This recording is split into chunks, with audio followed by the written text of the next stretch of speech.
सांग्रांशाला राजतंत्रनो मोथाकनानि दै टुटन सिस्टेमनो मोथाकनानि बागै लांमारि वैकालांनाय कुमारी माधुति दै रूपश्रीनि 75 बेरेमनि लांमारि वैकालांमानि सालनो यासाक लाइखा पद्मा बिल CPIM खवाई डिविजनल कमिटिनि आदंरक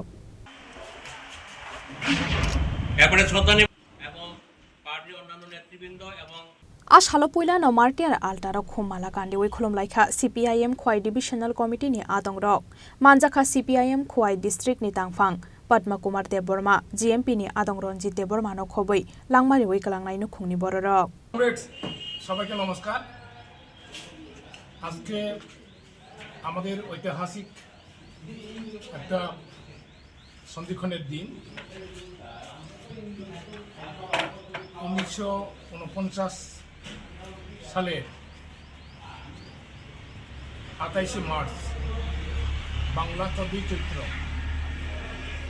রাজন্য শাসনের অবসান এবং তিতুন প্রথার যে উচ্ছেদ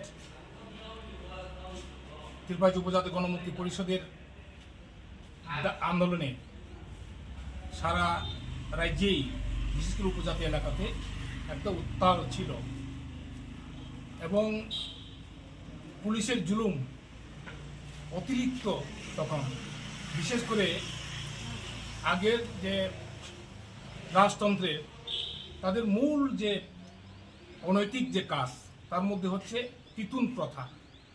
অনেকেই হয়তো এটা বুঝতে অসুবিধা হতেই পারে।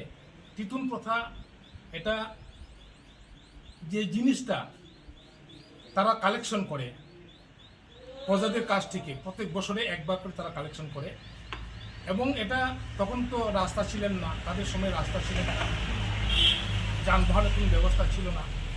তখন কি করে প্রজাদের যারা যুবক তাদেরকে দিয়ে এক জায়গা থেকে এক জায়গা সেই জিনিসটা সংগ্রহ করা জিনিস কালেকশন করা যে জিনিসটাকে প্রজাদের জুলুম করে তাদেরকে সেটা পোষানোর ব্যবস্থা করে। বিশেষ করে তারা রাজার যে প্রজারা তাদের গ্রেন্ডিয়া বা পুলিশ এই সমস্ত যারা তাদের এই কাজগুলি তারা করে থাকে এবং এটা গণমুক্তি পরিষদ এটা প্রতিবাদ করেছিলেন যে এটা কখনো এটা সম্ভব না যে এত জিনিস এত কালেকশন জিনিস এটা এক পাড়া থেকে এক পাড়া করতে করতে আগরতলা তার রাজদরবারে নিয়ে যেতে হয়। তার জন্যই এটা একটা প্রতিবাদ সারা রাজ্যেই এটা সংগঠিত হয়েছিল। খোয়াই নিশিমি বিপ্লবনি কক্থম চিনি খরাং।